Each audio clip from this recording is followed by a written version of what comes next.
don't really want to put my cat on Prozac. I'm gonna start crying. I'm on step 3 and I'm gonna start crying.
Hello, I thought I would update the vlog. I am exhausted. I only got 6 hours of sleep last night, which for me, who could go 12, 13 hours, 14 hours of sleep, literally sleep half the day like a cat, brutal. So I am really struggling. I don't really want to have another coffee this late in the day, but I had a really good morning because I had a call with another booktuber.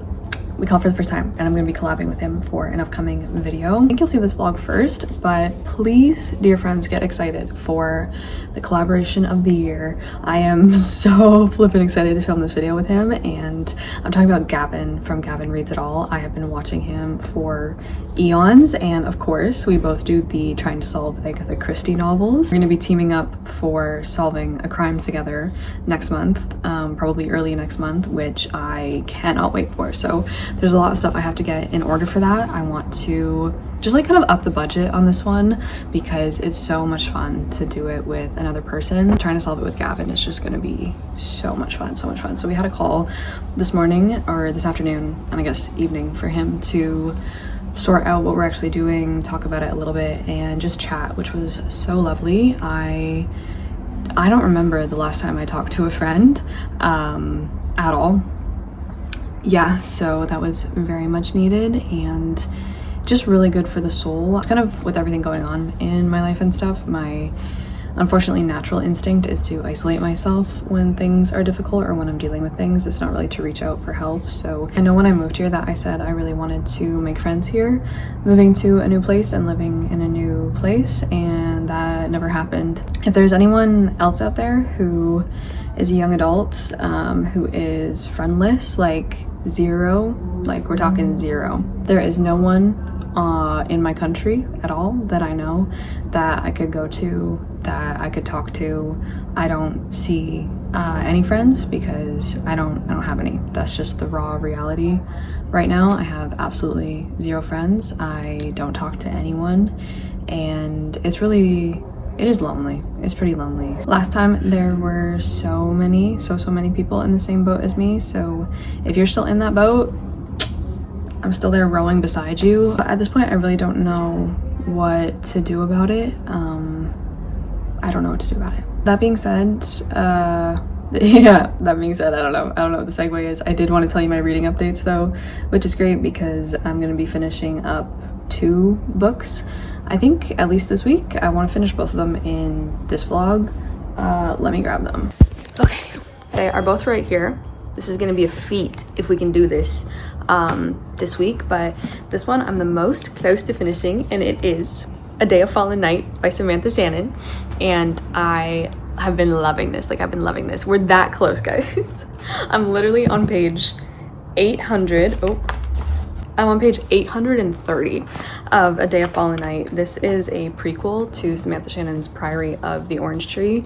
Love it, love it. This was written after Priory, and wow, kind of wish I had vlogged my whole experience with this book because it was fantastic. Like Priory, I remember reading it in 2019, I think, and it was good, but this one is so much better, and I can really tell and even like see and understand so many years later that her style and her skill as a writer has really grown. I think this is the better book, like the much better book, and this is fantastic. A Day of Fallen Night is set, I don't know how many years before Priory, but it's so good. In this world, there's kind of always the threat of this dragon, or a dreadmount, known as the Nameless One, basically erupting from this huge mountain volcano, which is called the Dreadmount. And some kingdoms in this world really believe in this prophecy that the Nameless One is going to return. Other people have kind of let this warning and this prophecy and this cycle be ignored, and they no longer believe in the Nameless One. And so you follow different kingdoms, principally 3 different kingdoms in this book, and different characters from there, and I love it. It's so good. I think just like the way that some authors are able to put down on page different realities in fiction, and fiction is such a great space for imagining alternate realities or alternate possibilities or speculative fiction or speculative fantasy, and it's just so refreshing as a reader to read a book like Samantha Shannon has written, where the women are just like the possibilities for them and how they're treated in the fantasy world. It's just like little things, but they're huge important things. Almost every single character is queer in this book as well. It's to see stuff like that on the page, why representation is so important, the possibilities that she writes about in here. She also wrote this book I think she finished it during the pandemic, and so there is actually a pandemic in A Day of Fallen Night, and the ties that she's able to make between this fantasy world and our world, that's so important and so relevant, and she does it so skillfully, and there's so much in here about the environment.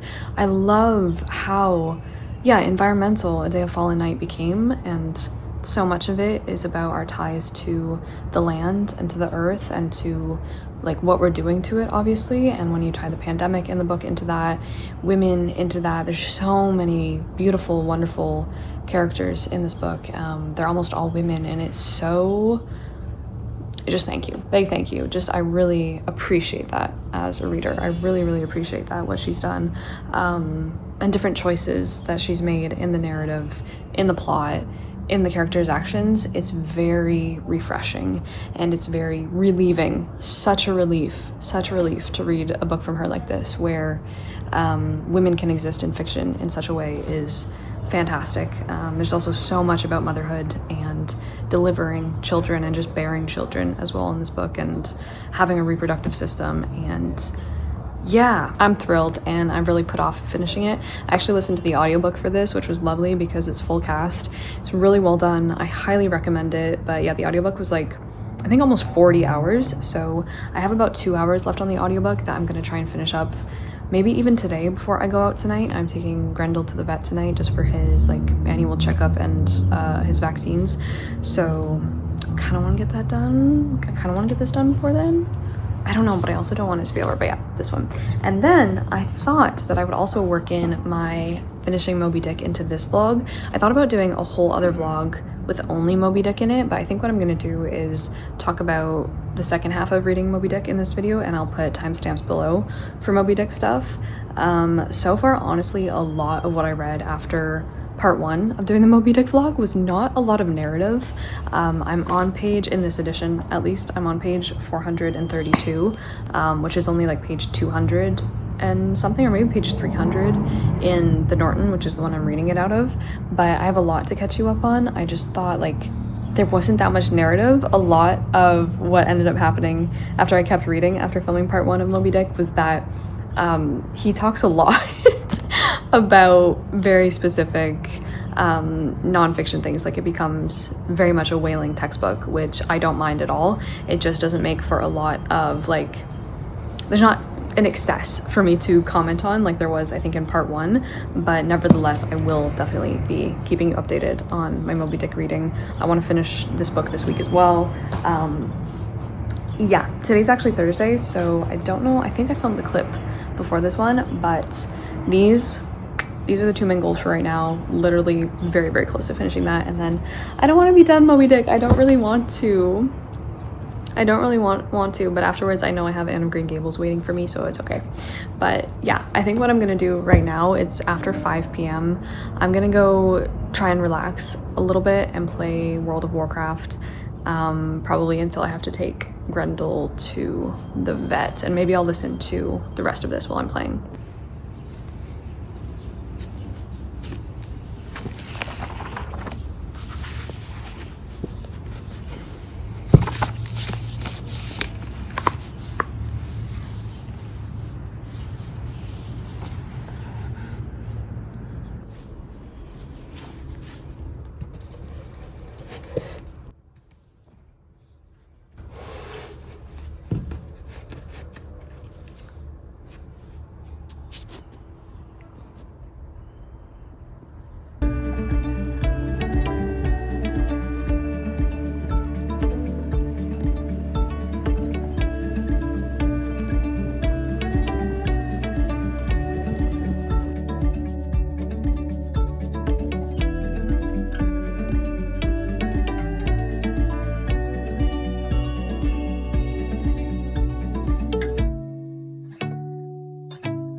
I have been donked in the head, kicked in the back of my head for the 3rd time this season by the red-winged blackbird.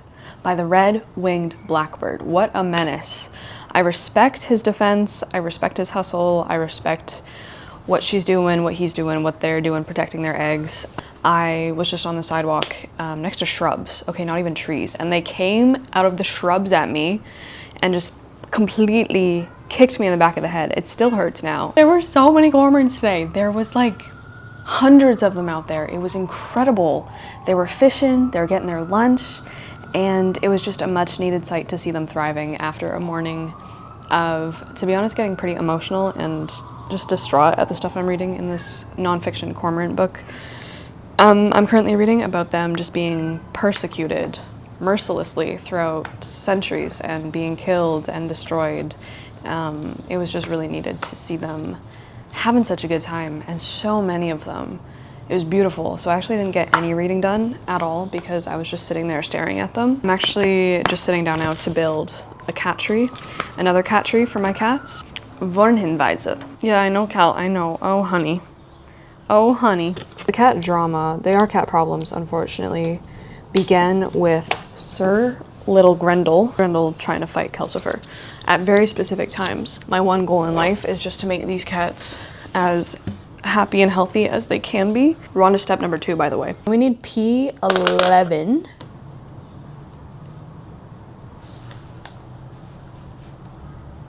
Am I missing a bag?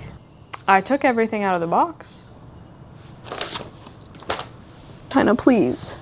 There's nothing left in the box. I am off screen checking the box right now. Okay, am I delusional? Okay, you were there. Did you see me take another bag out? Where are my bolts? I need, oh my God. Oh my God. It's literally these things. Anywho, we can proceed with step 2 now.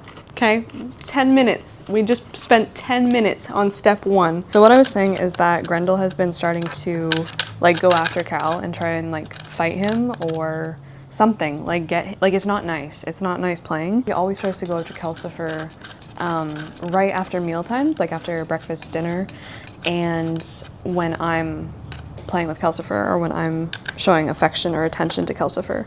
Grendel is like definitely, I think, bonded to me.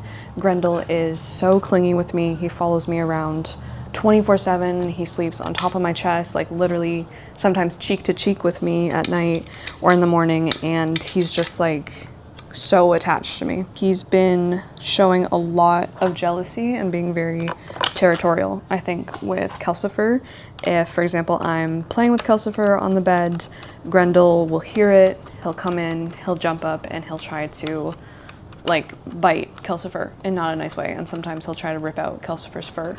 I've been researching what to do about it, talked to like a couple vets about it, and basically if you have any advice, please let me know. The appointment I was just at, I talked to my vet about it again as well, and she sent me a few resources which were like not terribly helpful, to be honest, but it did let me know that sometimes when cats reach the age of social maturity, which is around 2 years old, 2 to 4 years old, some cats, when they reach those ages and they're living with another cat in the house, they will become a bit competitive and territorial, and this did start happening around that time with Grendel, so I'm thinking that must be what's going on. It's been really sad because every parent wants their kids to get along, and like they still get along. That's the thing. They still sleep together every single night.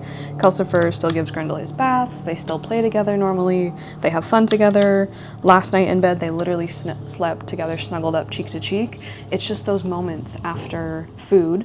They're completely separated now when they eat, like they eat in different rooms. I separate them for at least like 30 minutes after meal times because otherwise Grendel will like come out of the room like looking for blood, like looking for Calcifer because he knows that Calcifer has just eaten, or if I am snuggling with Calcifer, if I'm cuddling Calcifer, if I'm like, oh my gosh, Calcifer, I love you so much, Grendel will get up from whatever deep sleep or whatever he's doing and he will come over and like zone Calcifer away from me. So far I've tried having the Fellaway diffusers in my apartment. I've tried 2 different kinds of them, like just the regular one and then Fellaway Friends. They haven't worked at all, which was also a suggestion from the vet. And then the other suggestion was that I just get more resources, like more, even more toys, even more perches, even more cat trees. I have enough litter boxes. Anything that Grendel might not feel like he has to hoard the resources, basically. So that is what I'm trying with this extravaganza, is just to get more things in the house, even though obviously like I do have realistically probably a lot. I do have a lot of cat stuff in my apartment. Cats who have been through something similar like that, and you have advice, like please comment anything. Just when I went to the vet, they were like, yeah, we can try Prozac. We can just give Grendel Prozac, and I was like, whoa, I don't think I want to do that right now. Thanks though. I don't really want to put my cat on Prozac. I'm on step 3 now, by the way, because I've been yapping. Oh, I'm gonna lose it. I'm gonna start crying. I'm on step 3 and I'm gonna start crying. I just didn't... Guys, I have been spending 10 minutes trying to find the right screw for these, and it was in the fucking bag all along because I didn't read the instructions properly. P3. What in the name of the Lord? Grendel, I want you to know there's no one else I would do this for.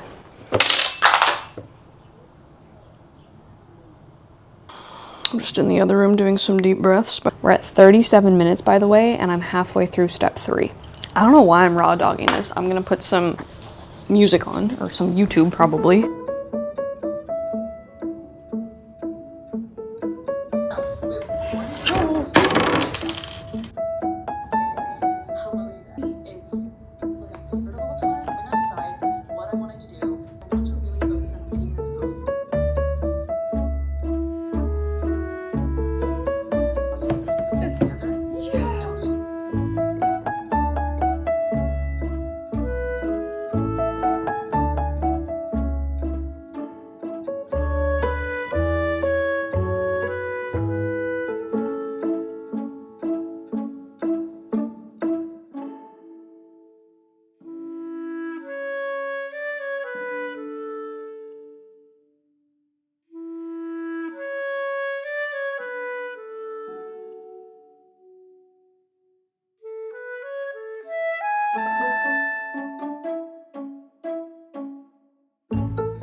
Oh my goodness, it is coming along. Look at this progress.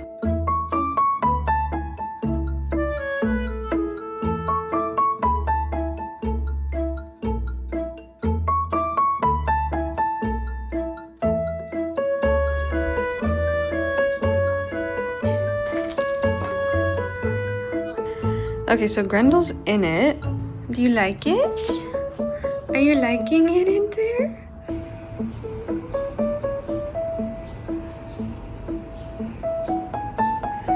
Okay, it's done. It's done. I went and looked at the reviews. Some people said it took them 45 minutes to build this. I'm gonna try not to feel too bad that it took me an hour and 49 minutes. But it's done, and I have heat stroke now, but it's done.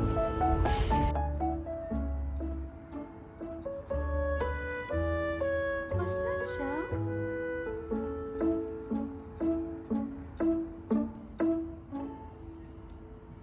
Oh, great.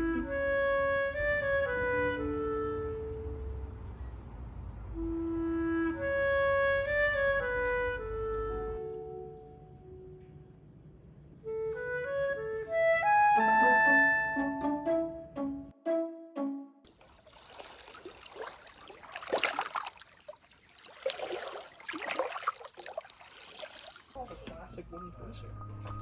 I never had those. Have you ever?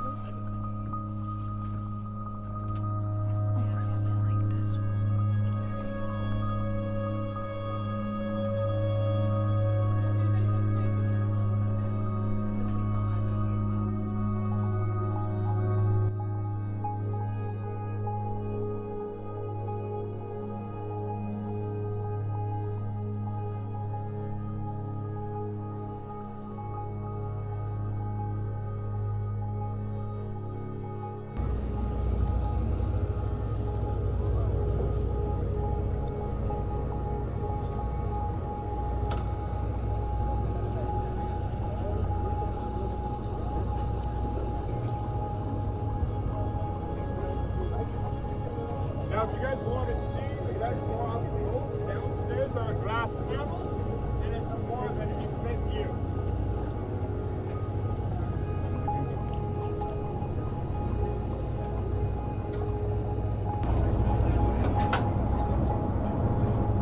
So as we get this man off to the right hand side of the shoreline there, you're gonna see metal sticking out of the water there.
Oh, what the hell, guys?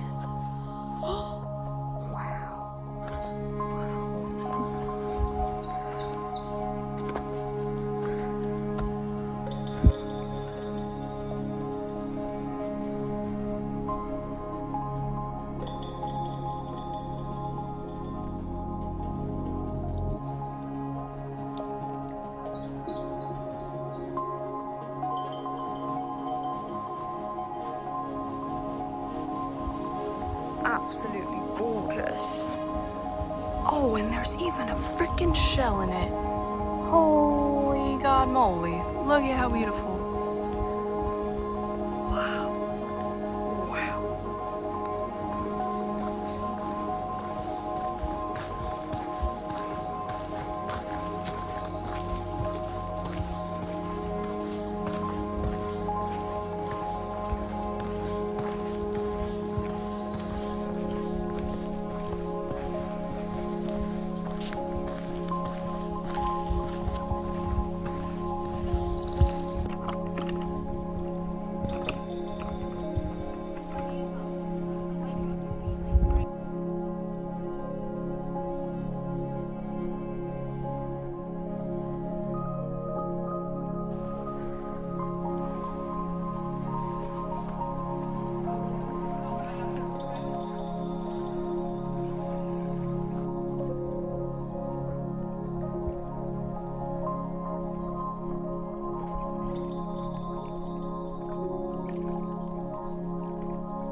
I'm so stressed out right now.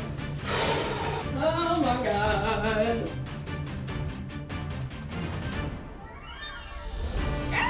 Okay, do you want to do this, yes or no? It's just hair.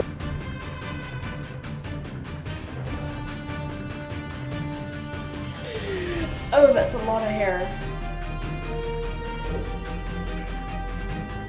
Oh my god, it's taking forever.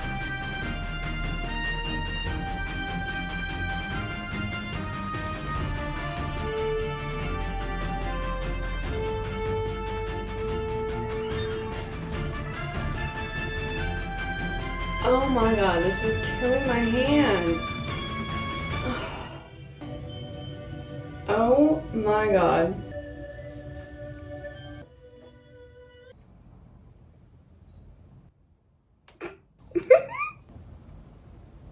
To quote my grandmother, I feel like $1,000,000. Before you say anything, no, this is not done. This mess of a thing that's on my head right now is actually, I'm about to leave in like 20 minutes to get this touched up at a real hairdresser. After I chopped it off myself last night, obviously you can tell it's not even. I also didn't thin it out. I have no idea how to thin it out. So like this is way too big and poofy. I think it needs some texture, maybe some layers, and maybe thinned out. And I haven't styled it either. I've done it. This is everything that was on my head. I feel like I'm honestly kind of happy with the really rough chop job that I did. All I did was put my hair into pigtails and just cut them off. And one of the sides I did super unevenly. So we've got this like sick look back here with a really bad job. Arguably like this. I am so happy with it. I was like shaking, my hands were shaking chopping my hair off last night, and I was scared I was gonna really like screw my whole life up, but I feel so much better. I feel so happy. I already feel so much more Emma. I feel so much more myself. I also have a little Padawan braid. 10-year-old me would be screaming. 10-year-old me is screaming because she's in here somewhere. And yeah, I don't know. I don't think I'm realistically gonna keep this for very long. To be honest, I don't hate how it looks. I have always wanted to have a little Star Wars Jedi Padawan braid. I think it's so fun. Call me Anakin Skywalker. I'm about to go get it touched up. I'm going to a hairdresser I've never been to before. You guys know I've been putting off going to the hairdresser for literally over a year now. I don't want to go. It's just going to be very loud in there. I've been having like reactions, maybe allergic reactions to scents and smells, and so I'm kind of nervous. Something is going to take me out going in there, and if I have to do small talk, okay, that's probably my number one fear. I can only do big talk. I'm also still pretty nervous because the last time I went to the hairdresser to get my hair like similarly chopped off, the person who did it did such a bad job, and I literally came home crying. That's why I just wanted to cut it all off myself. I think a little bit too. See, depending on like how bad it went, if I needed professional help. I do need professional help for sure. I just didn't know if it was going to be of the hair styling variety. And I might even ask her to go shorter, to be honest. But yes, I will be donating my hair. I think on each pigtail, I think the minimum they wanted was 12 inches, and I think I got maybe 13 or 14 inches on each side. So hopefully this is a lot of hair for them. I'm giving it to a charity that works with sick kids who need wigs. So that's where this is gonna go. I just have to go drop it off. Okay, see you soon. What do we think? It is a little different. I don't think this is not personally how I would style it myself, with this like flippiness going on. I'll have to see it tomorrow after I wash it what it actually looks like. It is actually the next day. It was just time to get it cut. To be honest, it's been very hard to manage such long, thick hair. I'm in a very physically and mentally unwell period in my life at the moment, which sucks balls. Yeah, it was really lovely to receive so many compliments from you guys all the time and like asking for hair care routine. You don't want my hair care routine. It is one of neglect, and it's just not great. My hair was not healthy. No matter how it looked, it really wasn't healthy. It was littered with split ends. It was really dry in some places. I kept getting mats in my hair because I just some days literally did not have the energy to brush my hair. I just couldn't keep up with it anymore, and that's sad to say. So yeah, just a little reminder that as like good as things may seem, or as good as things may look, people are oftentimes really struggling. And yeah, not to get too deep into it, but I've been really struggling with my health. My hair had also been falling out quite a bit, to be honest. I don't think it was noticeable because I have like too much hair. Probably couldn't really tell because I had so much of it, but my hair has been falling out in quite big clumps, unfortunately. And that's because I discovered I am hella iron deficient. So my ferritin specifically is really low. So I've been taking an iron supplement and I think I've noticed a little bit of a difference. I'm hoping maybe cutting my hair short as well will stop like just so much volume of it falling out. Because if you're feeling tired, if you are pale, if your hair is falling out, if your nails are like lined, they have like lines on them, like curtain blinds, like this shirt. If your nails look like this shirt, I would highly suggest going to get your ferritin levels checked and then making sure that they give you the exact number and doing some research on what your optimal level really should be. That would just be my suggestion for you to keep you all in good health. Anyway, iron levels aside, haircut aside, you know what is much more exciting than all of that is Moby Dick by Herman Melville. And we're gonna be finishing this book in this vlog, god damn it. I think we might just stuff it into this vlog because, to be honest, reading more and more, and I have maybe 100 pages left at this point, so I have a lot to update you on. The story has proceeded to descend into untold levels of yapping about whales, whale paraphernalia, whaling, how it's done, what it looks like, every single tool that is used. It has become much more of a textbook, and I'm not complaining personally about that. I kind of love it. But in terms of like the narrative of, you know, the main driving quest of this book has really supremely dropped off. I'm a little bit shocked at how not a lot that we're getting of Ishmael and Queequeg and Ahab and Starbuck and Stubb. I'm honestly kind of shocked at how little of the narrative is being given to us in here. Number one feeling is like I'm really lacking that emotional thread and that emotional tie that I thought I was gonna get like a little wave throughout the book, and I was expecting it to ebb and flow because Ishmael talks so much and obviously wants to give us so much information about the whaling vessel that he's on and basically explain to us everything about it and act as a little bit of a history tour guide, which I do really appreciate. But when Herman Melville introduced us so splendidly to our narrator and to his friend, his bosom friend, Queequeg, at the beginning, I was really thinking we were gonna get more time with like our characters of the book, and we haven't. Like, plain and simple, we just haven't. And so I'm really missing that emotional element because I found myself so invested in these characters, and to then, as you hit maybe a little over the halfway point in Moby Dick, to not have them there. The structure of this book is just absolutely fascinating to me because once you reach the halfway point, it's like Ishmael, the narrator, suddenly remembers he has all this info that he wants to give you and all of these things that he wants to explain to you. And so suddenly you have maybe 100 pages. Here's everything about whaling that you would ever need to want to know at all. And you get these little tiny sections spliced into the whale textbook where we're with our actual characters. And so it's a very strange, not a strange choice, but I think just an interesting choice to distance the reader, or to not give the reader like the emotional narrative that much, or like what is actually happening. And I saw someone commented either, I don't know if it was it was somewhere, it was in some comment section, that a lot of it is probably reflecting the very dull and oftentimes boring nature when you are out at sea whaling. There's not a lot to do waiting around before you see an actual whale, and so much of Moby Dick is just like waiting around, and this guy's like, well, what am I going to do with my time? I'm going to explain everything to you about whales. And I've loved it, don't get me wrong, I've loved every single second of it. I really truly have, as much as he is truly talking his head off, saying so many things. I think it's hilarious, I think it's fun, I think it's supremely interesting, and I've learned a heck of a lot from it. However, I am really missing our characters, god damn it. I think I last ended you off somewhere in the 50th chapter of the book, maybe, where they finally catch the first whale, is it? I think on their voyage, and then you have Ishmael going through everything that is done to this whale to get his oil, get the commodities that are being wrenched from him, and it's really sickening. Anyway, it's just absolutely insane. They literally drag the dead whale back to their big whaling ship and they tie it to the side of their ship, so it just like hangs there half in the water as they are sailing along, and this attracts so many sharks, mingling their mumblings with Stubb's own mastications. Thousands on thousands of sharks swarming around the dead Leviathan, smackingly feasted on its fatness. The few sleepers below in their bunks were often startled by the sharp slapping of their tails against the hull within a few inches of the sleepers' hearts. Peering over the side, you could see them, as before you heard them, wallowing in the sullen black waters and turning over on their backs as they scooped out huge globular pieces of the whale of the bigness of a human head.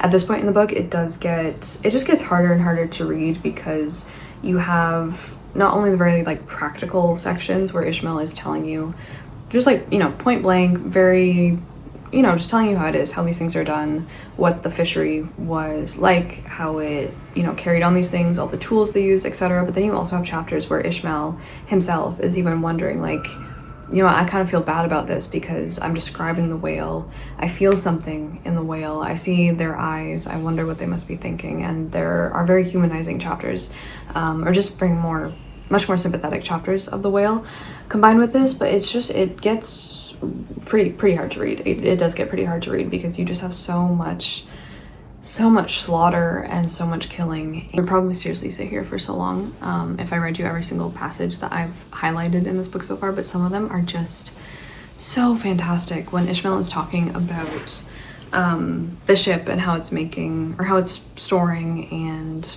everything about the oil, okay, in the whale. The burning ship drove on as if remorselessly commissioned to some vengeful deed. The wind howled on, and the sea leaped, and the ship groaned and dived, and yet steadfastly shot her red hell further and further into the blackness of the sea and the night, and scornfully champed the white bone in her mouth, and viciously spat round her on all sides. Then the rushing Pequod, freighted with savages, and laden with fire, and burning a corpse, and plunging into that blackness of darkness, seemed the material counterpart of her monomaniac commander's soul. I but better saw the redness, the madness, the ghastliness of others. I, at the minute, am on chapter 106, which is page 340 of this edition. I have been reading this for days and days and days, to be honest. I don't want it to end. I feel like it has been my companion for so long now. I don't think I've taken this long with a book in a while, but I do want to finish this week in this vlog with you guys once and for all.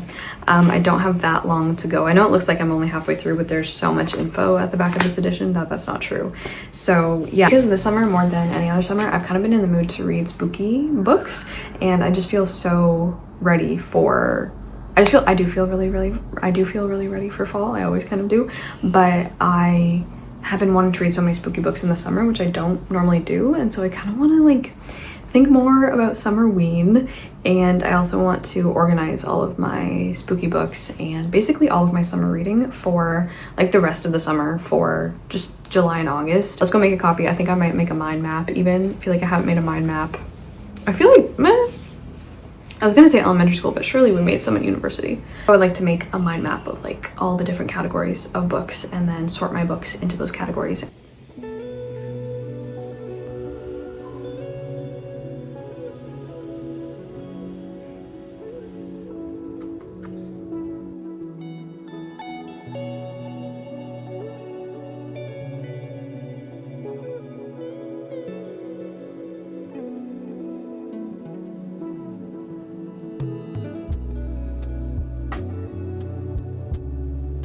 I've titled it The Ultimate Summer Reads Map.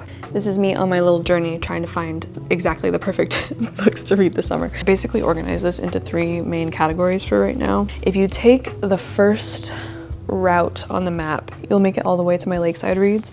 I will put this here so you can see it a little bit better and read it if you want, or take a screenshot of what's on my TBR. I made this on Notability, by the way. If you guys would like to download Notability or would like a code even to try out Notability Plus, it is always in my description, and I will leave it on screen as well for you. But yeah, the first category is like lakeside reads or watery reads or ocean reads, anything with like water or anything like that. The first book on here is A Whale for the Killing by Farley Mowat, and this one's really interesting because first of all it's set in Newfoundland.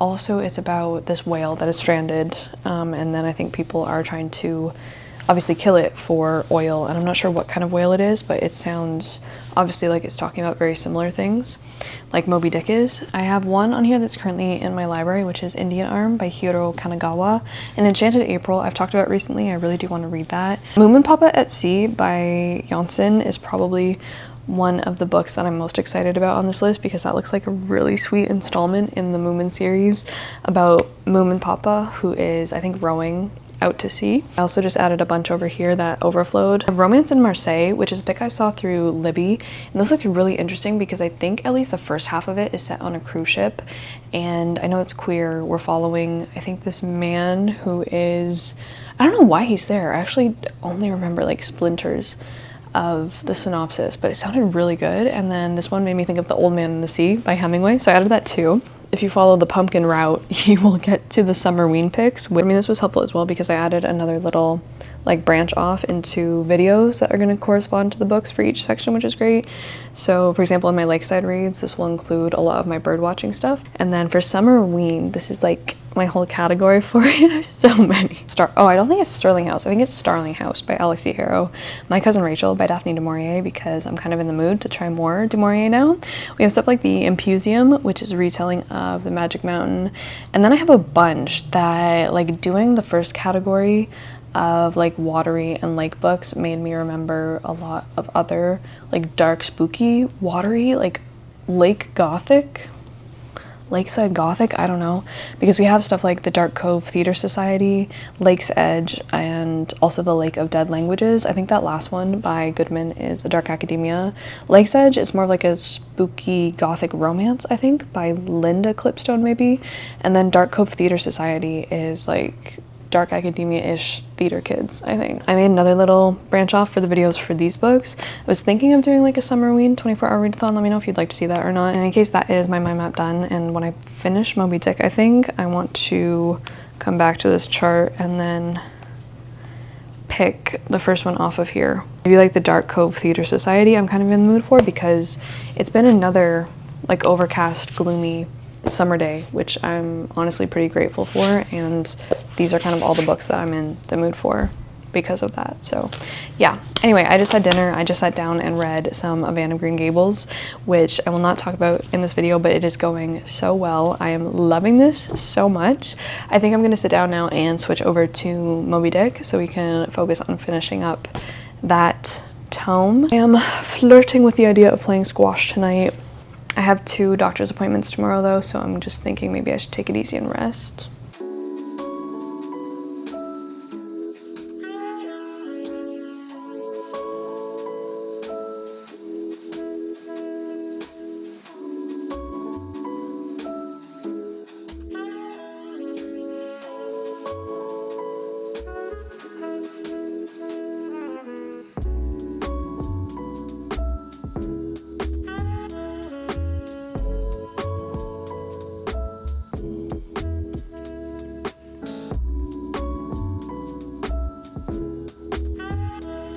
Okay, sailors, mermaids, pirates alike, today is the day that we're finishing this book. I'm in fact on the last chapter, I think. First, a couple updates. I have had some good breakthroughs with a few doctor's appointments I've been to. I kind of want to continue sharing and updating on like the health and like chronic illness journey, because to be honest, I've found a lot of creators recently who are kind of sharing their stories and sharing what they're going through, and also sharing tips and stuff, which I just find so helpful. And that's the kind of stuff that I would like need deeply in my soul as someone who's going through the same journey. So this is my hair, like just freshly washed and air dried. So I don't know if it needs styling. I mean, I guess I could style it if I want. It still is pretty poofy. I was referred to go see an allergist a few days ago, so I got just like the skin pricking allergy test done, and I didn't react to anything. So I don't have any environmental allergies or like true allergies, although I have been having different reactions to different foods and scents and smell. It's now been 2 days, and I don't know if you can see that, but every other puncture with the allergens have faded except for these 2, which started reacting and got bumpy and so itchy exactly a day after the allergy test. So I don't honestly know what to do about that. I don't know if I'm supposed to call them back and tell them like, hey, I'm still reacting to these 2 things you put in me, but I didn't start reacting until 24 hours later. I don't know if that counts as the reaction they want or not, but it's still itchy and they're still obviously raised and bumpy. So has that ever happened to anyone else when you went and got an allergy test? You didn't start reacting until a day later? Anyway, I was told to take an antihistamine anyway and to take it continuously for 3 months. So I'm gonna go and pick one up. At the pharmacy, I guess, a non-drowsy one. I've just been having all sorts of reactions to foods that are particularly high in histamine themselves, and then also to scents and smells. Like I smelled a deodorant in the grocery store the other day, and 10 seconds after I put that thing down, I was dizzy, lightheaded, was a little bit just like out of it, felt like I was about to have a panic attack or something, just like some kind of reaction from simply smelling a stick of deodorant. So yeah, it's been getting really intense, honestly, and really hard in public places, or even if I'm in the elevator with someone, I will start to have a reaction. I found that cutting out foods that are high in histamine have really helped with having reactions to food. Like I've almost stopped having reactions to food now that I've simply cut out foods that are high in histamine. And this night I'm actually doing a POTS test, a test for POTS, which is postural orthostatic tachycardia syndrome. Unfortunately, when you have one chronic illness, oftentimes you have many because everything is so related. All systems are so tied up in other systems, but you gotta catch them all, you know what I mean? And I've always been a good Pokemon trainer. Wishes have been fulfilled because we really have got back to our characters and so much more into their lives and what they're thinking. There's a ton with Ahab.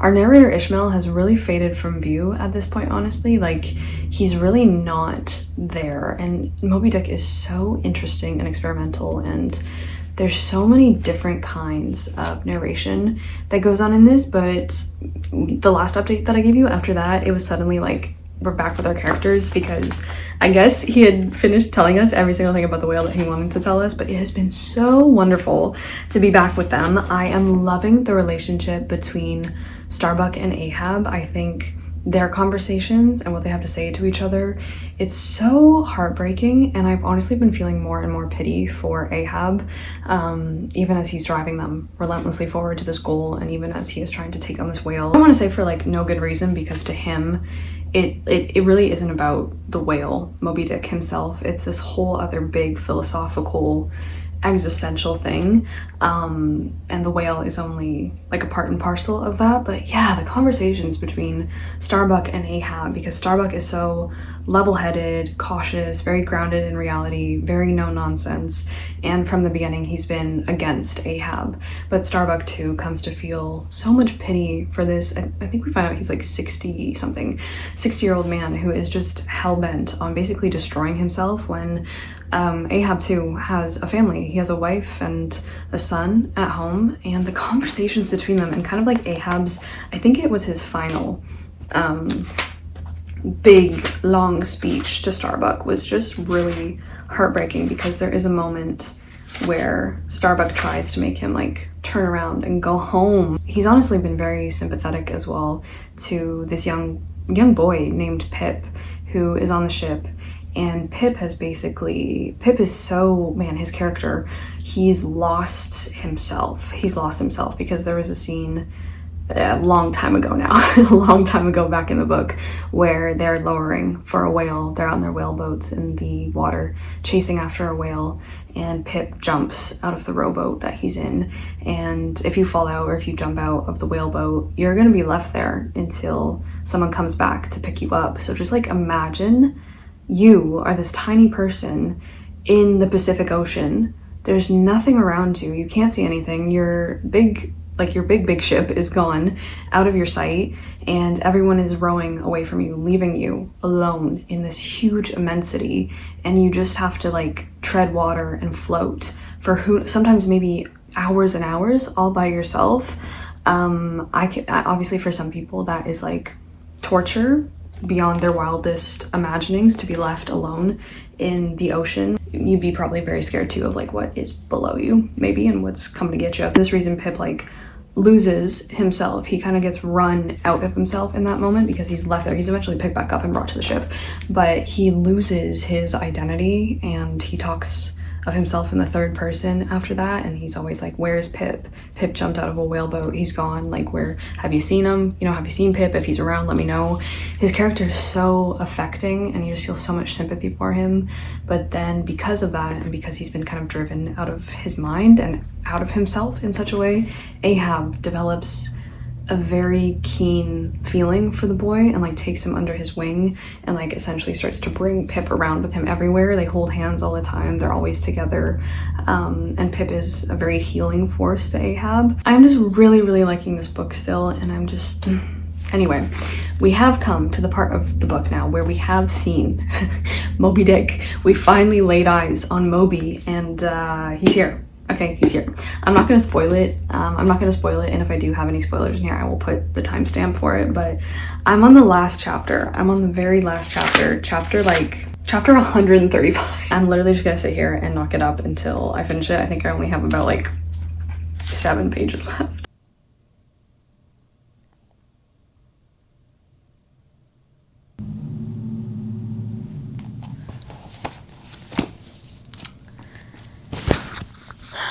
Wow, that is not how I thought this book was gonna end. That was all very abrupt. That was all rather very abrupt. Or maybe it just feels that way because I've been reading it for so long. Okay, 5 stars, favorite book of the year so far. I already knew that, but wow. I don't know why, but for some reason I thought this was gonna involve like cannibalism. I really thought that this involved cannibalism. Why did I think they were all gonna have to eat each other? I really thought the whole crew was gonna have to eat each other one by one. But that is not how the book ended. Okay, I'm not going to say anything, but that's not how it ended.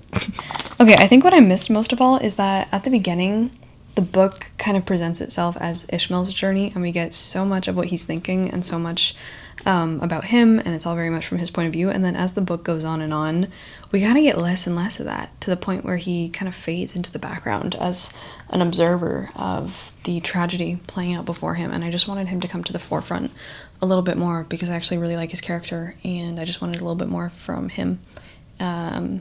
Anyway, that being said, I have so many feelings now that I finished the book. I don't know why I just was not expecting that ending. I really thought... Amazing. One of the best books I've ever read in my whole entire life. I highly recommend finishing it now. I do see why there are so many abridged versions. I do see that. But yeah, 5 out of 5. I love this with my whole entire being. It has really shaped a lot of my desires for this summer and a lot of my obsession with like water and lakes and oceans, and I just want to be on a ship so badly, and this is gonna make me go binge watch like all the Pirates of the Caribbean movies. Guys, that is that. I can't believe I finished this book. I cannot believe I finished this book. I love this so incredibly much. I feel like I have so much to say about it. I feel like I could write for 27 hours about this. I think I'm gonna head to the back now because I just feel like I want more. I feel like I kind of just want a little bit more closure after the ending, to be honest. So I think I'm gonna go and read all of the stuff at the back of this edition because there's so much here. I think I'm gonna log off. I think this vlog has gotten really long. I might just start a new one, to be honest, because I really miss filming vlogs with you guys. So what the hell? I feel so sad it's over. I feel so sad it's over. Okay, well, I'll see you soon. Ciao.